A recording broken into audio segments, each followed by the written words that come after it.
política en Argentina. Bueno, a ver, vamos, ¿esto qué es? ¿Puede haber una onda, digamos, de mayor represión? ¿Vos creés que tiene que ver con esto que decía el Pollo Sobrero? No conozco el conflicto más que por la... Aparentemente es un conflicto, ellos tienen un conflicto con la UTA, porque la UTA firmó Ellos un tienen un convenio, conflicto paritario que tiene paros escalonados en cada... Exactamente. Ahora, yo no conozco la historia del conflicto de hoy, pero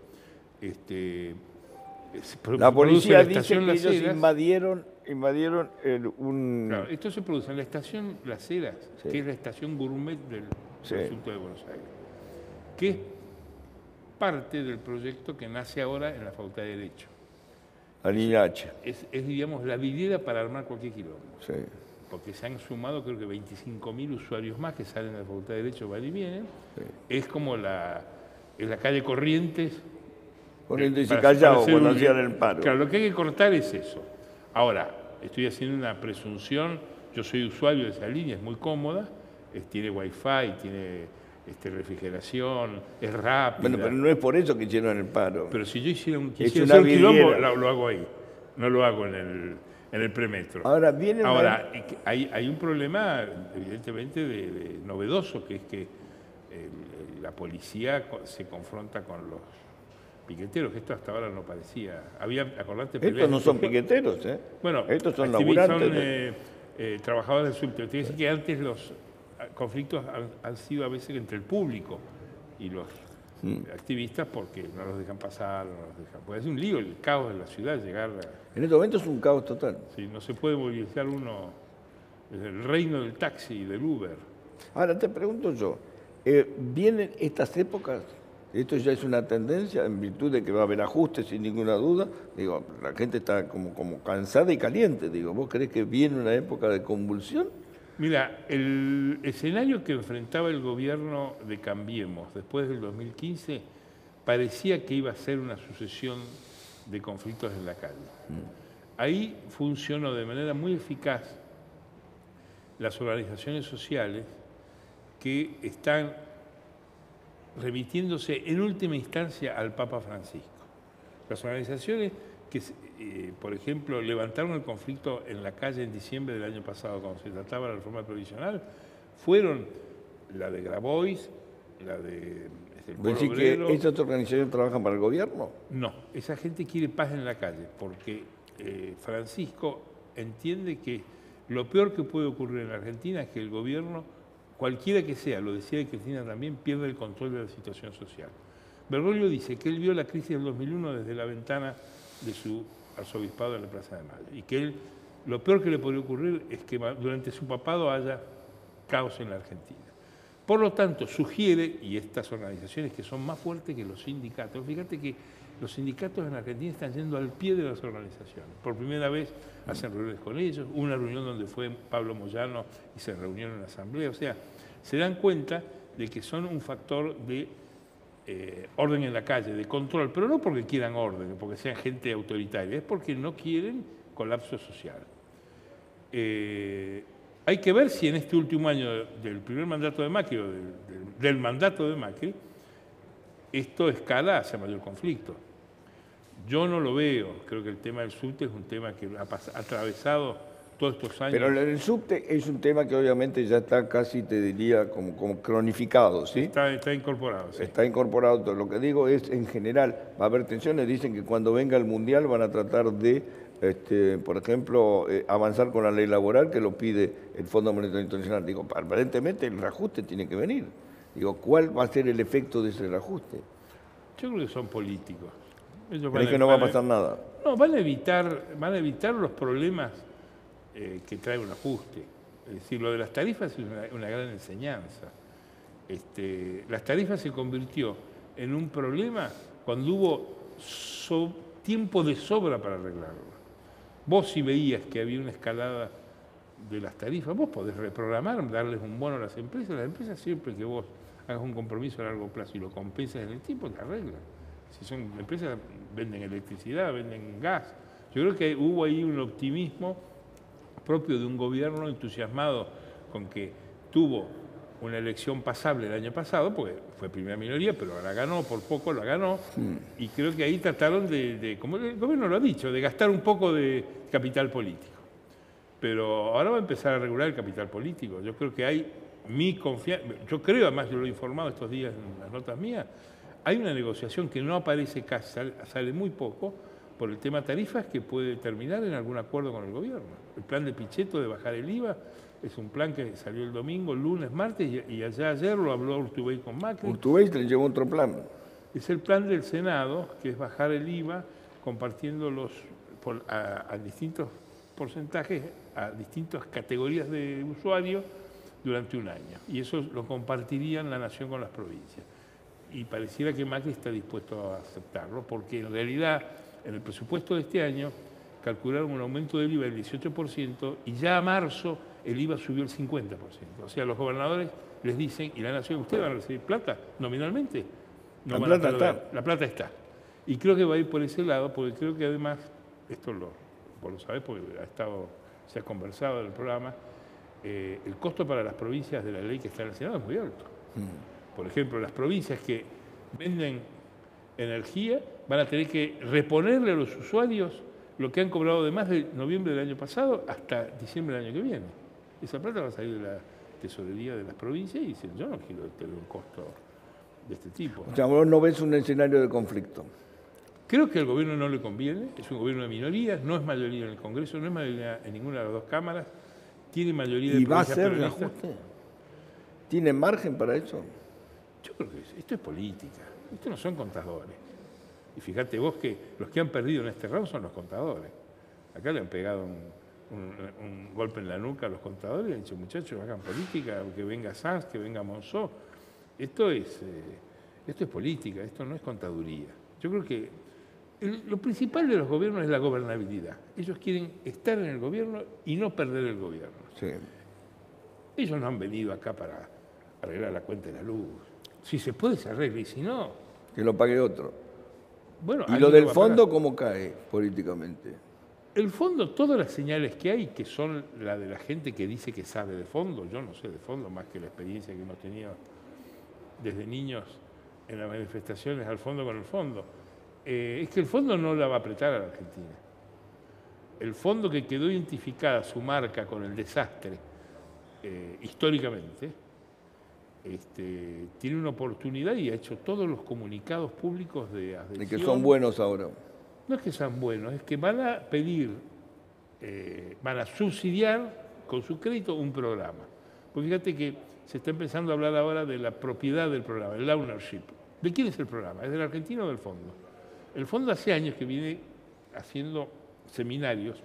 Asignación universal por hijo, decís vos. No, la idea de que los programas no son del fondo, sino de los gobiernos. Y nosotros los ayudamos para que los realicen, si son razonables, y les adelantamos la plata. Nosotros no somos un banco, no prestamos plata.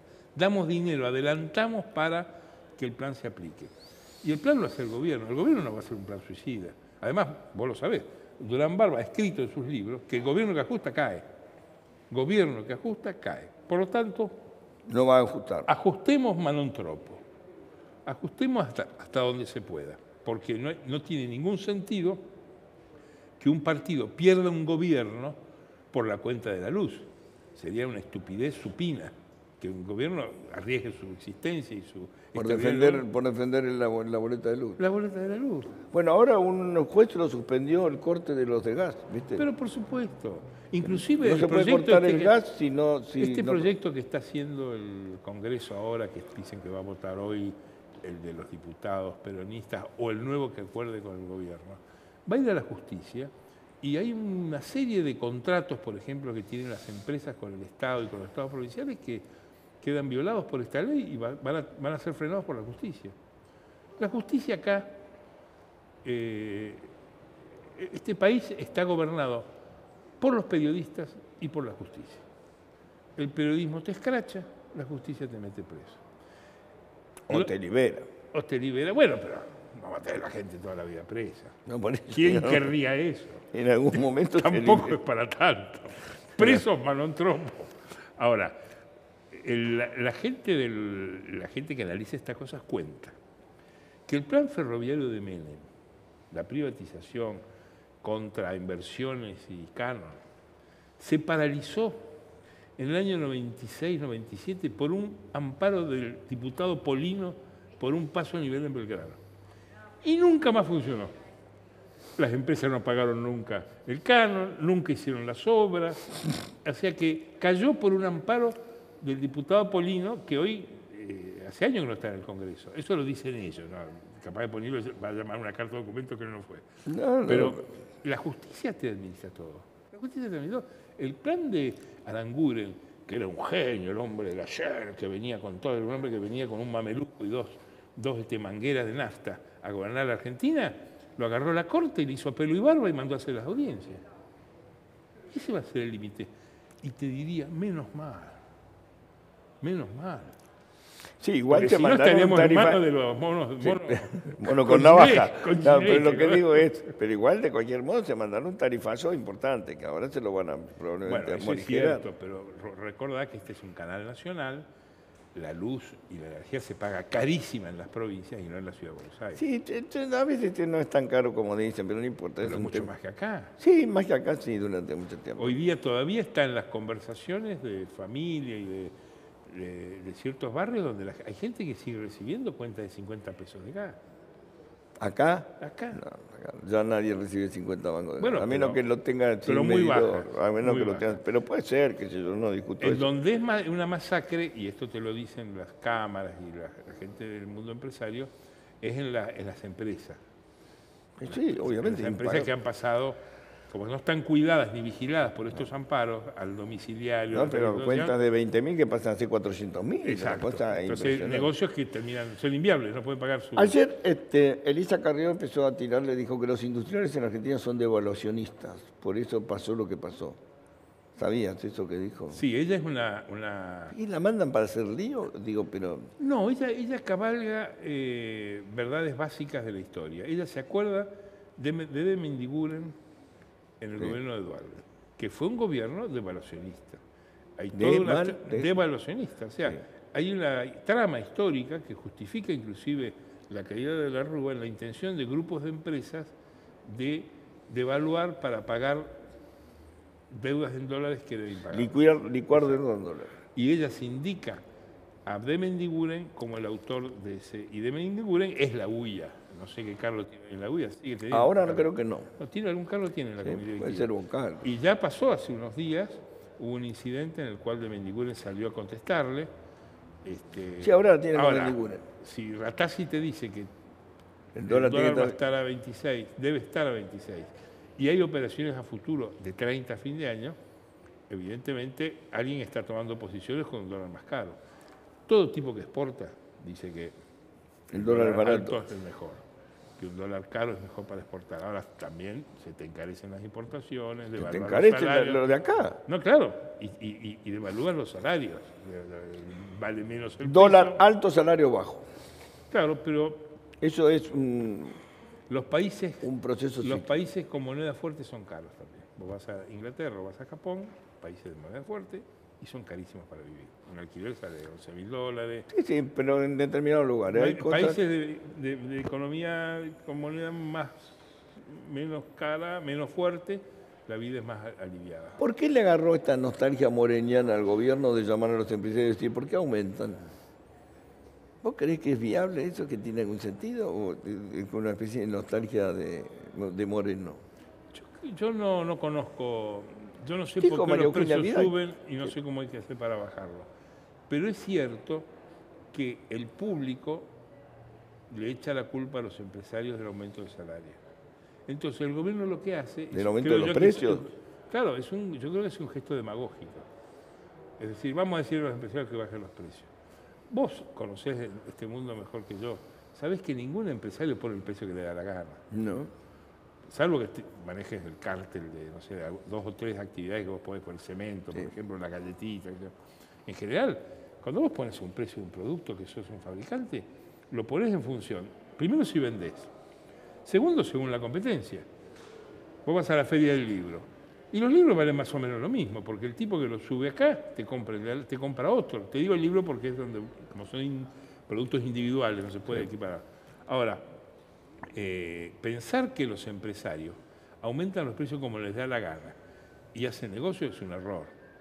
Ahora, el público cree lo contrario. El público cree que los empresarios aumentan los precios porque quieren. Entonces el gobierno lo que hace es llamarlos a decir, ahora, no lo vas a conmover a ninguno de ellos.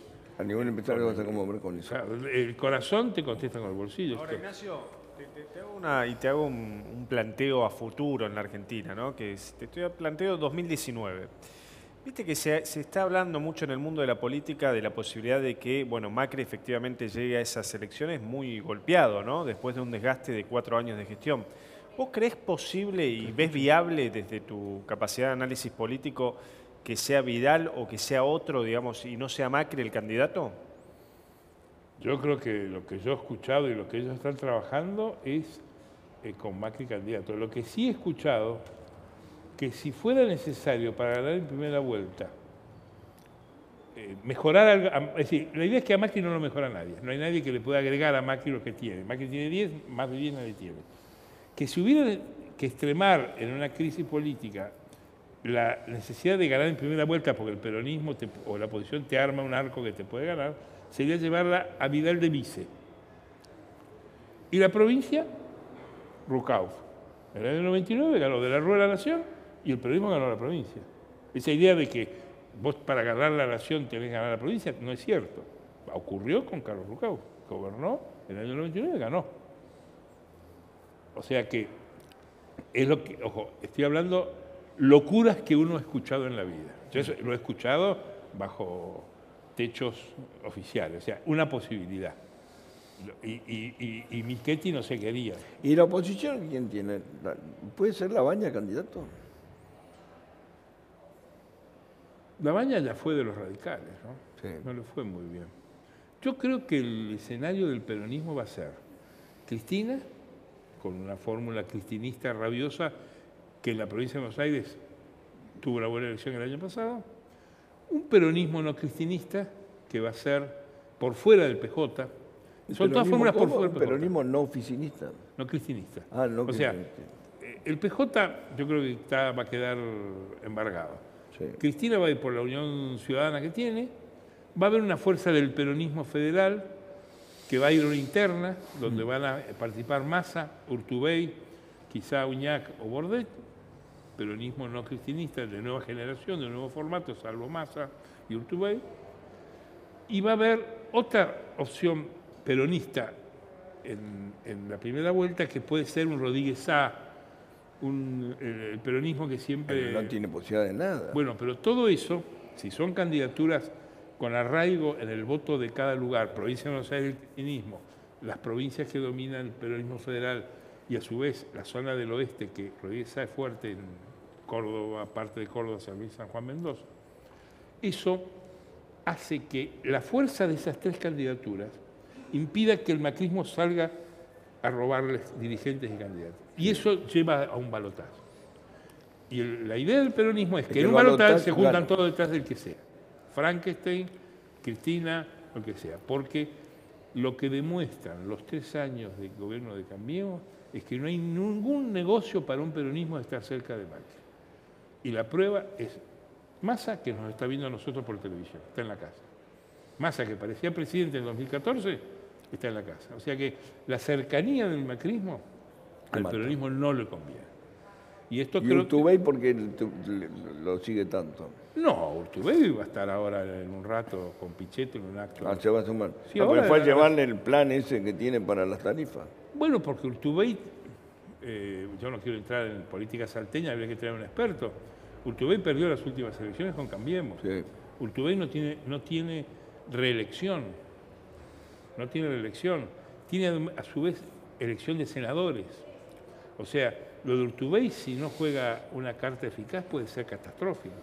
Perder el poder, el peronismo en Salta, que gane Cambiemos como ganó la legislativa. Y perder el senador, está en una emergencia, yo te diría, de los peronistas importantes, el que más en emergencia está. Entre bajar el gasto fiscal y ganar las elecciones en el 2019, ¿vos crees que el gobierno qué prefiere? Pero yo te lo tengo que preguntar, perdón por la pregunta, perdón. Está bien, sí, yo creo que... Porque dice, bueno, si nosotros damos el ajuste, entonces va a bajar el déficit fiscal. Digo, yo no conozco a nadie que vote el déficit fiscal. No, para nada, no. Pero yo digo, Obviamente o sea que no se va a jugar la vida en bajar el déficit. No, nadie se va a jugar la vida. Nadie juega la vida por un programa. En la Argentina hay una crisis política tan grande que los gobernantes acceden al gobierno sin mandato. ¿Cuándo dijo el gobierno de Cambiemos que iba a habilitar el debate del aborto en su plataforma? No. Nunca. O sea, llegan, ven lo que hay, hacen así y se mandan. Nunca te olvides de Kirchner. Kirchner entró con Vélez y Campagnoli a hacer una política de seguridad garantista y terminó con Iribarne, el ministro de Justicia, que había sido el viceministro de Corach. O sea, pasaron del garantismo a mandar a Aníbal Garrea a la OEA y a exaltarlo al ministro Casal de Scioli, que era mano dura. ¿Querés agenda más optativa que la que puedes elegir que la seguridad? El gobierno de Kirchner entró con una brújula y terminó con la otra. ¿Por qué? Porque manda a la calle. La opinión manda por sobre los programas. La gente se enoja y no se desenoja fácilmente. Y la gente juntó con Bloomberg, acordate. A Bloomberg fue el que cambió más cosas. Pero por Dios, Bloomberg cambió, llenó de gente las calles, lo que decía Kirchner. 300.000 personas metió. Claro, me dijeron que iba a haber 4.000 con Bloomberg y 2 millones en la ESMA. Y hubo 4.000 en la ESMA y hubo 2 millones con Bloomberg. Eso lo dijo Kirchner. ¿Qué me hicieron hacer?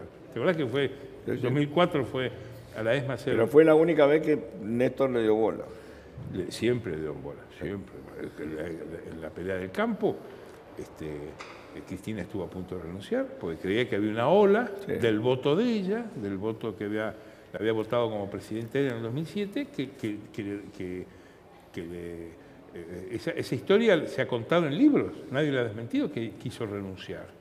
Y cuando fue Bloomberg, Cristina y Kirchner fueron a Río Grande, al acto de las Malvinas, porque esto ocurrió un 1 de abril, lo de Bloomberg, y cuando viajaron, cuentan sus entornistas que estaban dispuestos a renunciar. Sí, me acuerdo que decían, nos vamos, qué sé yo. Bueno, o sea, el programa es decorativo, es decorativo. Lo importante es la gobernabilidad. Qué bárbaro, cómo cuenta la política del chico Zuleta. Vos la haces muy entretenida y además la desdramatizás. No, pero me quedo más tranquilo. Voy a decir que entonces no le va a importar. Es que yo creo que la política tiene una racionalidad que muchas veces oculta el proselitismo. Pero todo esto que hay ahora de que Duhovne es el superministro. Hasta que no se demuestra otra cosa, es maquillaje. Si Duhovne ya coordinaba las reuniones del Gabinete Económico, que suelen ser los viernes en Olivos, y que nadie se entera porque los sábados es el fútbol en los diarios, y las hacen los viernes para que no salgan los diarios, siempre estuvo, el que llevaba la carpetitera de Duhovne, siempre el hombre que estaba coordinando, siempre fue el coordinador. Ahora, ¿pero alguno salió golpeado de esto? Sturzenegger, Lopetegui, yo creo que acá salió reforzado, bueno, desde ya la línea Sturzenegger, pese a que el gobierno hace contar a sus amigos en la prensa que Sturzenegger está golpeado, acá se lo ha reforzado y además el presidente cuando dio la conferencia de prensa dijo que el hombre de la guerra contra la inflación era Sturzenegger. Sturzenegger es el economista a quien Macri más caso le hace, desde siempre. Han pasado todos, Melconian, Prat Gay, ahora se acaba de ir el subsecretario de Finanzas que tenía Galliani, claro, o sea, todo ese esquema está en revisión. Acá hay un clamor de los opinadores, tiene que haber un superministro. Bueno, ahí lo tienen, llámenle superministro Duhovne. Tienen que ampliar la alianza, que venga Sanz, que venga Monzó. Pero voy a decir que no le da bola. No, creo que son... a Sanz lo llamaron siempre que fue necesario. A Monzó lo llamaron siempre que fue necesario, ahora en lo peor. O sea, hay un acomodamiento a lo que piden los observadores sin mucha convicción. Porque vamos a ver, los equipos, ¿cómo se arman? Los equipos se arman con mucho tiempo, se desarrolla el estilo, no es fácil cambiar. Ahora, bueno, ahora el superministro Duhovne y todo el mundo va a hacer la veña. Ni loco. Pero ya hay alguien que está pagando los platos rotos, Chiche, que es Mario Quintana. Vos sabés que se acaba de conocer una noticia que tiene que ver con la eliminación de la Subsecretaría de Coordinación y Análisis Económico. Hasta ahí no te dije nada, pero ¿quién la dirige? Vladimir Berni. El economista del... Claro, pero él ya estaba fuera. Es un hombre a él de ya le Quintana. Yo te explico lo siguiente. A él le habían eliminado la secretaría ya en la Pero reforma. además se encargaron de avisar a todos los medios, hoy salen las columnas políticas, que Lopetegui y Quintana siguen siendo los jefes de Duhovne. Que no es que Duhovne lo pasó, o sea, sigue siendo Marcos Peña, Lopetegui y... Bueno, Carrió lo defendió a Quintana, dijo que fue víctima de un lobby de los laboratorios y lo comparó con Qué India, raro los inclusive. laboratorios. No, lo que le costó a este funcionario, que ya no estaba en la grilla porque la secretaría había sido eliminada en la última reforma y había quedado como asesor, es un documento que hizo circular la semana pasada y que yo recuerdo que solo lo reprodujo el diario de La Nación en su página web, que eran 2 carillas donde él explicaba la crisis económica y se ponía como crítico de la opinión del Banco Central, que insiste que el crecimiento de la Argentina depende de la bajada de la inflación y que hay que hacer cualquier cosa, aunque sea restringir el crédito con una tasa alta. Esa fórmula es la que hasta hoy sostiene Macri. Y este hombre, en una inspiración de teclado, porque ¿quién le manda a escribir? Yo creo que le costó... Pero porque ese tipo que aparentemente dijo hay que llamar al fondo. Sí. El tipo que le dijo, ojo, si no llamamos al fondo somos buenos. Y es el hombre que Quintana quería en lugar de Sturzenegger en el Banco Central. Creo que es el tipo que le dio... Ya no está más. Dijo, hay una información... Creo que el fin de semana le dijo, muchacho... Hay una información que no es mía, pero yo la escuché de una fuente razonable, es que el Caputo, Luis Caputo, el secretario de Finanzas, el ministro de Finanzas, había hablado de ir al fondo hace tiempo. Porque él es el que advierte... ¿Por qué Caputo lo aman?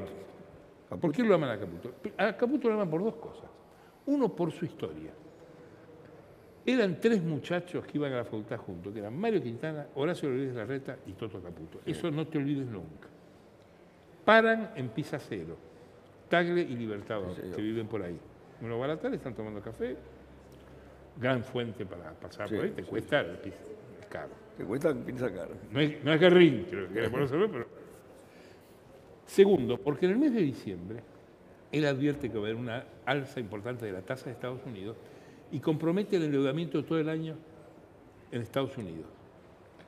Él advirtió, y yo me acuerdo que hemos publicado en su momento cómo lo saludaban a Caputo por el acierto de haber comprometido el financiamiento del año con una tasa más baja que la que después puso el gobierno de Estados Unidos.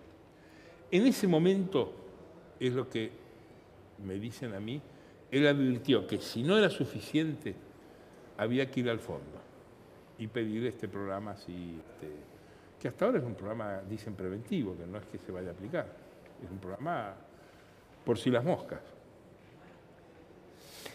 Ignacio, un placer tenerte acá. Un gusto una estar última aquí. Pregunta, Muchas una gracias. última pregunta. Ayer dijo Elisa Carrió que Trump es como Hitler. ¿Lo escuchaste? En un razonamiento raro de que el nacionalismo ese es parecido de Hitler. No está bien esta yo no lo puedo suscribir porque creo que no es Hitler. Ahora, es cierto que Trump es un autoritario. Ayer era difícil ver el programa de CNN, el discurso de la jura de la nueva jefa de la CIA, que era una acusada de torturadora. Sí. Pero bueno, no te quería ahora, creo que tiene que ver con una trama vinculada a la Iglesia de Estados Unidos de la derecha que quiso meterse en el Vaticano. Hay toda una trama, una trama vinculada más conspirativa. Te paso la placa que